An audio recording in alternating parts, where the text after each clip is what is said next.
So you're curious about spiritualitysource.com, huh? Seems like they've got a lot going on in the world of, well, personal growth and all things spirituality. Ready to take a deep dive and see what we can uncover. Always fascinating to see how these online platforms, cater to those seeking something more. The way they present their content, the language they use, even just the way the website's laid out, it can be really telling. Yeah, and right off the bat, this site feels like a one-stop shop. We're talking everything from hypnotherapy, NLP, even shamanism and ayahuasca retreats. Hmm. That's quite a range. Makes you wonder who they're aiming all this at? Right. Talk about casting a wide net. It seems like they're trying to appeal to anyone and everyone who identifies with that word spiritual. Suggests a pretty broad definition, wouldn't you say? Blending those ancient traditions with more modern techniques. And it's not just the variety of practices either. They've got this whole section dedicated to retreats, detox, yoga. Hmm. They even have sexual health retreats. Not something you see every day. Definitely intriguing. Putting sexual health alongside these more, I guess, traditional spiritual practices, Mm. it kind of speaks to that trend, right? Embracing a more holistic idea of well being mind, body, spirit, the whole package. Like they're saying our sexuality is part of that, part of being healthy and happy. It's interesting, right, how they're blending these ancient practices with like these modern concepts. They even have mindful meditation for weight loss. What do you make of that? I think it reflects that shift we're seeing, where people are looking for practical applications for these practices. Mindfulness, for instance, used to be seen as purely spiritual, but now people are using it for stress management, better focus, even, yeah, things like weight loss. Bridging that gap almost. Yeah. Bringing spirituality to people who wouldn't necessarily think of themselves as spiritual. Exactly. It's about making it relevant to our modern lives, Yeah. using these practices as tools for personal growth, for well being, all of it. And speaking of integrating it all, let's talk about this whole community vibe they've got going on. They have this freebies section, free books, music, even guest blogging opportunities. Seems like they're really going for that feeling of connection, shared exploration. Oh, absolutely. Smart move, too. Providing free resources like that. It's a great way to draw people in, make them feel like they belong, give them a little taste of what you're all about, get them engaged with the content with each other. It's not just about the freebies either. They've got a blog, and let me tell you, it covers a lot of ground. We're talking astrology, chakras, even things like magic mushrooms and witchcraft. Eclectic, to say the least. It seems like they're not afraid to, explore those fringes of human experience, embrace those alternative belief systems. Could be their way of attracting a diverse crowd, people with different interests, all within that umbrella of spirituality and personal growth. Okay, hold on a sec. Let's talk location, location, location. They've got retreats all over, but one thing that jumps out is their focus on, well, the Americas, especially South America. What's the significance there, do you think? Well, you've got to think South America is kind of a hub for shamanism, plant medicine, those sorts of things. It lines up with their focus on ayahuasca and all that. Seems like they're really curating these experiences around those specific traditions, tapping into that growing interest. So it's not just a random assortment of retreats. They're going for a specific angle on spirituality, personal growth. Yeah, absolutely. Creating a platform for exploration, sure, but also steering people toward paths that align with their own philosophy, their values. Speaking of guidance, let's dig into their blog content, see what kind of insights they're offering. They have this one titled, 7 Reasons Retreats Are Important for a Happy Life. And I've got to admit, that caught my eye. Happy life. Yeah, that's a compelling title. It speaks to all of us, right? That desire for happiness.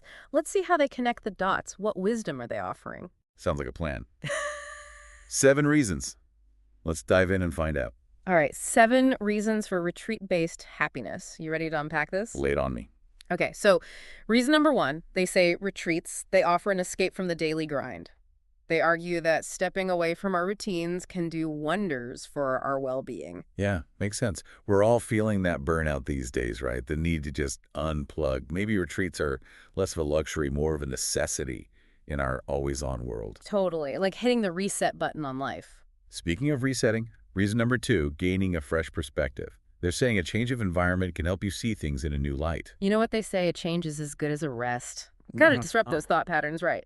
See the world with fresh eyes. A vacation for the mind. And hey, speaking of vacations, reason number 3, deep relaxation. They say retreats, they're ideal for letting go of stress, tension, just letting your mind and body unwind. Can't argue with that. We all need to rest. It's about giving ourselves permission to just be, not always doing. Sometimes doing nothing is the most productive thing. Okay, so what's next? Reason number 4. Deep inner work, that's what they're calling it. So like therapy, but in a more exotic location. Well, not necessarily. It's more about that dedicated time, to really connect with yourself, your thoughts, your emotions, all that stuff we tend to push aside in our everyday lives. A deep dive into the soul. I like it. What's number 5? Connecting with like-minded people. They say retreats offer that unique opportunity to connect with others who share your interests or, your spiritual inclinations. Finding your tribe. Exactly. It's that basic human need, right? To belong, to connect. Creating a sense of community, which can be so powerful, especially with how isolating life can feel these days. And even if you're not looking for your tribe, reason number 6, disconnecting from technology. They're suggesting a tech break can really help you be more present, more mindful. Yeah, I mean, we're all feeling it, that tech overload. It's about reclaiming your attention, rediscovering the beauty of the present moment without constantly checking your phone. Because sometimes the most fascinating thing isn't on a screen. It's right there in front of you. Couldn't agree more. All right, ready for the grand finale. Reason number 7, retreats as a catalyst for personal growth and transformation.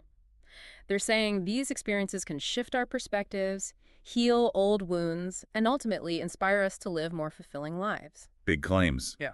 But I get it. It's like hitting the fast forward button on your own evolution, right? Exactly.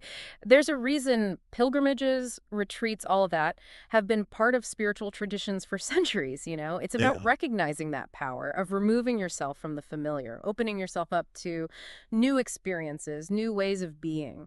Okay, so we've covered their 7 reasons. Let's shift gears a bit. There's this other post, how to transform your body. Now, that's a bold statement. I'm really curious to see where they go with this one. Me too. It's a big promise. Transform your body. I'm interested to see what approach they're taking here. Well, they start off strong, emphasizing a holistic approach, mind, body, and spirit. They're saying true transformation comes from addressing all aspects of ourselves, not just, our physical appearance. That's good to hear. I was a little worried they'd be pushing some kind of quick fix or, unrealistic beauty standards. It sounds like they're acknowledging that our bodies are complex systems, right? Influenced by our thoughts, emotions, lifestyle. Everything's connected. Totally. It's not just about hitting the gym and eating your greens, though they do touch on those things too, but they really delve into the power of positive self-talk, stress management, even just cultivating a more loving relationship with your body. I'm into it. We need more of that, Instead of seeing our bodies as projects, it's about respect, appreciation. And they don't shy away from the spiritual side either. They talk about our bodies as temples, encouraging readers to connect with their inner wisdom, their intuition. Listening to your body's wisdom, yeah. Instead of trying to force it into submission. Okay, before we move on, I gotta ask. They have a post titled, Lose Weight the Monk Way. Spill the tea. What ancient secrets did we uncover? Well, you might be disappointed to hear it's not really about secret techniques. It's more about, I guess you could say, simple, mindful living. So no need to give up coffee then. You're safe for now. But they do emphasize mindful eating, really paying attention to your food, savoring each bite, listening to your body's cues for hunger and fullness. It's more about that awareness, that conscious relationship with food, rather than just some restrictive diet. What else about this monk way?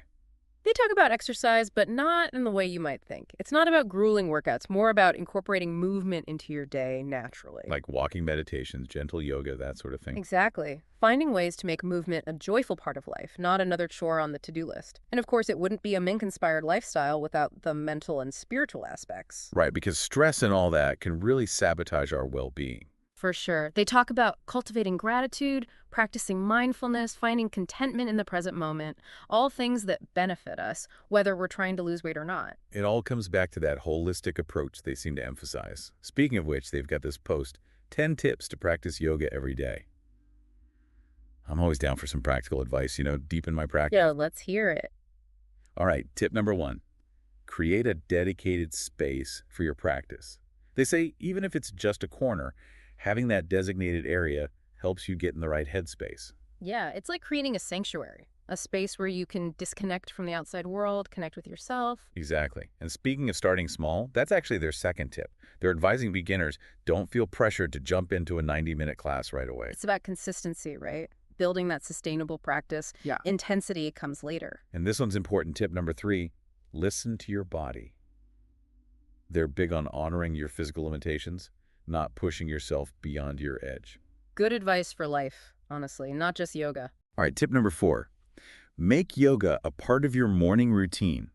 They argue waking up and moving your body even for a few minutes sets a positive tone for the day. It's about prioritizing yourself, making time for you, even when things get hectic. I like it. Okay, tip number 5. Find what works for you. They say with all the different styles of yoga out there, experiment until you find one that really resonates. Exactly. From vinyasa to yin, there's something for everyone. They also recommend trying different teachers, different studios, until you find the right fit. Finding a teacher who inspires you, a community that supports you, that's important. Okay, let's shift gears a bit here. They have a whole section on Reiki. Energy healing always seemed a little, I don't know, out there for me. What's their take on it? Well, they describe it as a gentle yet powerful healing modality. Helps reduce stress, alleviate pain, promote relaxation. Basically, it involves channeling energy into the body to promote healing and balance. So how does that actually work, channeling energy? It's based on this idea that we have these subtle energy centers, chakras, and they can get blocked or depleted, leading to imbalances. And Reiki helps to unblock them. That's the idea. They also make it clear that Reiki is a complementary therapy, not meant to replace traditional medicine, but rather work alongside it. Makes sense. It's about that holistic approach again, isn't it? For sure. And speaking of different modalities, they also have a category for pranic healing, which is another form of energy healing with roots in ancient India. How's pranic healing different from Reiki? They both seem to involve energy. So while Reiki focuses on channeling energy, pranic healing, it's all about cleansing and energizing the body's energy field, what they call the aura. It's thought to be like a blueprint for our physical and emotional well-being. Okay, and how do they go about cleansing and energizing this aura? Interestingly, they describe pranic healing as a no-touch modality. So instead of physical touch, the practitioner works directly with the individual's energy field. So it's like they're working on a whole other level. In a way, yeah. It's acknowledging that interconnectedness of our energetic and physical bodies. So we got Reiki, pranic healing, and of course they have a section on crystal healing. Oh, surprising, right? Crystals are having a moment. They've been used for their healing properties for centuries, Each type of crystal is believed to vibrate at a specific frequency, and that frequency interacts with the energy centers in our bodies. Right, right. So how do they suggest incorporating crystals into your life? Like just carry them around? They emphasize the importance of choosing crystals intuitively, working with them in a way that feels personally aligned. It's less about following strict rules, more about tapping into your own intuition, connecting with the subtle energies of these natural wonders. Trust your gut and let the crystals guide you. I like it. What else have we got? Well, they have a whole category dedicated to brain power, which I thought was interesting. Brain power. Sounds intense. What kind of brain-boosting secrets did they reveal? It's less about secrets, more about empowering people with knowledge about their own minds. They delve into neuroplasticity, the brain's ability to change and adapt throughout life. And they offer tips on enhancing cognitive function through lifestyle changes, brain training exercises, things like that. So it's about actively shaping your own brain health. Exactly. They're saying we're not stuck with the brain we're born with. We can improve it, optimize it. Like giving your brain a workout. Love it. Yeah. Okay, what else? They have a section for NLP too, right? They do. Neurolinguistic programming, always a fascinating one. It's all about how our thoughts, language, and behavior patterns, how they shape our experiences. And NLP offers tools for creating positive change. So like rewiring your brain. Kind of, yeah. They talk about it as a way to reprogram your subconscious mind, to achieve your goals, overcome limiting beliefs, ultimately create a more fulfilling life. It's like they're saying, you are not your thoughts, you are the architect of your thoughts. Exactly. Recognizing the power of your mind. Shaping your own reality. And then there's hypnotherapy. Always had a bit of a mystery around it, to be honest. Yeah, hypnotherapy gets a bad rap from all those stage shows, But it can be a really valuable therapeutic technique. Yeah. So how do they explain it? They emphasize it's not about mind control as much as Hollywood might want us to believe. It's about guiding someone into a relaxed state, a suggestible state where they can access their own inner wisdom, their own healing abilities. Tapping into the subconscious mind for healing and transformation. Exactly. And they're very clear about recommending you work with a qualified hypnotherapist, someone experienced to ensure safety and effectiveness. Makes sense. It's the subconscious mind we're talking about, after all. Now, onto a topic that's been getting a lot of buzz lately, ayahuasca. They've got a whole category devoted to it. Ayahuasca, yeah, it's definitely having a moment. It's a powerful plant medicine used for centuries by indigenous cultures in the Amazon for healing, spiritual purposes, the whole works. Not without controversy, though, right? Oh, for sure. And they do acknowledge both the potential benefits and the risks, which I think is important. So how do they suggest approaching ayahuasca? Carefully, I'm guessing. Very carefully. They really stress treating it with respect, reverence, ideally experiencing it within a ceremonial context guided by experienced practitioners. Makes sense, given how potent it is. You don't want to mess around with that. Exactly. They definitely caution against using it recreationally or without proper guidance because, yeah, it can be a powerful, potentially overwhelming experience. Not something to take lightly. Okay, they also have a section on shamanism. What's their take on this ancient practice? They describe it as a spiritual practice that involves connecting with the natural world, accessing altered states of consciousness, all to gain wisdom, healing, guidance. This kind of ties in with the ayahuasca thing. Absolutely. Shamanism is often associated with plant medicines, but it's a broader umbrella, you Yeah. know. Drumming, chanting, rituals. Tapping into a different realm of consciousness to connect with nature's wisdom. Exactly. It's about recognizing the interconnectedness of everything, you know, tapping into that sacredness that surrounds us. Sounds intense, but I can see the appeal. Yeah. All right, what's next? Astrology. They've got a whole section dedicated to it. Ah, yes. Deciphering the secrets of the cosmos. What insights did they have about our birth charts and all that? Well, they covered the basics, you know, explaining the zodiac signs, the planets, the houses, and how they all interact to create that unique blueprint for each person. We're all made of stardust, right? Eh, Our cosmic makeup influencing who we are. That's the idea. And they get into those more advanced concepts too, like transits and progressions, you know, how the movements of the planets can influence our lives at different times. It's like having a cosmic roadmap. In a way, yeah. But they're clear that astrology isn't about predicting the future, you know? Not with absolute certainty. It's more about understanding your potential, recognizing recurring patterns, making choices that align with, well, your highest good. So it's empowering, not predetermining. Exactly. Working with the cosmic energies, not against them. All right, let's talk about something that's become really popular, meditation. They have a whole category for it. Meditation. It's definitely gone mainstream. And for good reason, right? All those benefits for our mental, emotional, physical well-being. The only problem is there are so many different techniques out there, it can be a little overwhelming. Where do you even begin? They do a good job of addressing that. They explore different types. Mindfulness meditation, guided meditation, transcendental meditation, really giving people a range of options to try. So there's no right way to meditate. Not really. They stress it's a practice. Like any skill, it takes time, patience, consistency. It's about the journey, not the destination. Exactly. And they highlight the rewards of that journey, you know? Yeah. Reduce stress, better focus, more self-awareness, a greater sense of peace and well-being. Those are some pretty great rewards. Can't argue with that. So mindfulness meditation, that's like a whole thing on its own now. They have Yeah. a separate category for that too. They do. And they describe it as a type of meditation where you focus on paying attention to the present moment without judgment. Sounds easy enough, but Harder than it sounds. That whole quieting the mind thing. tell me about it. But they do give some tips on incorporating mindfulness into daily life, paying attention to your breath, savoring your food, appreciating the beauty around Little you. moments of presence throughout the day. Exactly. And they make it clear it's not about being perfect at it. It's about cultivating that gentle, compassionate awareness. Okay, time for a topic I'm particularly interested in, dreams. They have a whole section on dream interpretation and all that. Always been fascinated by the whole thing. Dreams. Yeah, they've intrigued humans for as long as we've been around, haven't they? They give us a glimpse into our subconscious minds, our deepest fears and desires. But figuring out what it all means, that's the tricky part. They agree, and they actually delve into different theories of dream interpretation. From Freud to Jung to shamanic dream work, they offer a whole range of perspectives. So no right way to interpret a dream then. Not necessarily. They suggest keeping a dream journal, paying attention to recurring themes, symbols, the emotions that come up.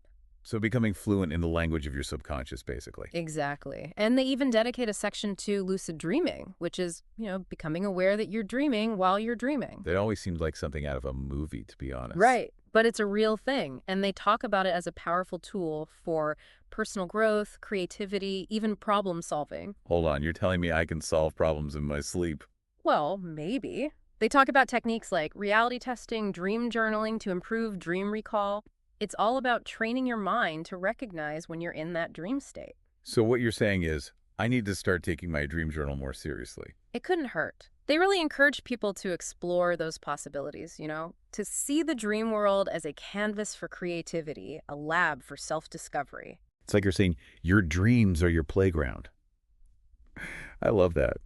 So, big picture, we've covered a lot of ground here, from energy healing and meditation to astrology, dream interpretation.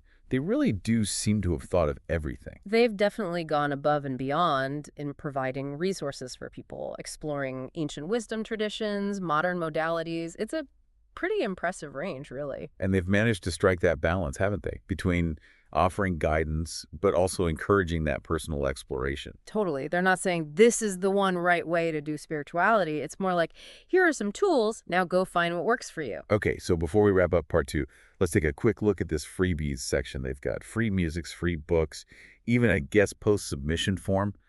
What do you make of this generosity? I think it speaks volumes, don't you? They're not just here to preach. They want to hear from others, create a dialogue. It's refreshing. Yeah, it definitely feels like they're fostering this sense of community, like we were saying before. So free music, free books. Let's dive into these free offerings and see what treasures we can unearth. All right, let's dive into this freebies section. They've really piqued our curiosity with these free musics. Free musics, huh? It's not your typical website offering, is it? Complimentary music alongside your spiritual guidance? Right, what kind of sonic experience are they curating? Are we talking binaural beats, nature sounds, or maybe even, I don't know, some kind of mystical electronica? It's a mystery waiting to be unraveled. But I think it speaks to their understanding of how powerful music can be. It can shift your mood, alter your consciousness, even transport you to another place, whether that place is real or imagined. They're providing the soundtrack to our spiritual journeys. I like that. And speaking of journeys, they've also got a section for free books. Free books on a website all about spirituality. Color me intrigued. Right. I'm wondering what kind of literary gems they've got tucked away in there. Are we talking classic spiritual texts? Those self-published guides to manifesting abundance? Or maybe even, I don't know, some poetry about finding enlightenment on a yoga mat? It's a literary treasure hunt. But it speaks to their generosity, don't you think? Sharing knowledge, making it accessible. Not everyone can afford those workshops and retreats. Exactly. It's like they're removing those financial barriers, making spirituality accessible to more people. Right. It's just their priority is building a community, not just, turning a profit. And speaking of community, there's that guest post submission form. That's pretty cool. It is. It's like they're saying, hey, we don't have all the answers. Come share your wisdom, your experiences. Love that open approach. It's more democratic, more inclusive, Mhm. multiple voices, different perspectives, all of it. It's refreshing because wisdom can come from anywhere, right? Not just established experts or ancient traditions. Exactly. We're all on this journey together and we can learn from each other. It's like they're building a virtual gathering place, a digital campfire for seekers of all kinds. We can share stories, insights, support each other. I love that imagery. And it really speaks to what spiritualitysource.com is all about, doesn't it? That sense of exploration, connection, transformation, all of it. So as we wrap up our deep dive into spiritualitysource.com, any final thoughts? I'm really impressed by their commitment to providing such a wide array of resources, free and paid, supporting people on their spiritual journeys. They've got it all, from those ancient wisdom traditions to the modern stuff.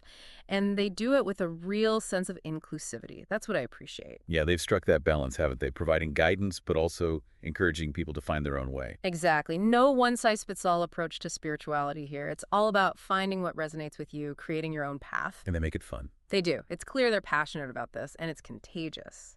So, to our listeners, if you're curious about, any of this spirituality, personal growth, alternative healing, spiritualitysource.com seems like a great place to start. For sure, whether you're, a seasoned seeker or just starting out, They've got something for everyone. And who knows, you might discover a new passion, connect with a community, uncover something amazing about yourself. The Mm, possibilities are endless. they really are. So, dear listener, what are you waiting for? Go on, take a deep dive into spiritualitysource.com, see where your own journey takes you. Until next time, keep seeking, keep exploring. This has been The Deep Dive.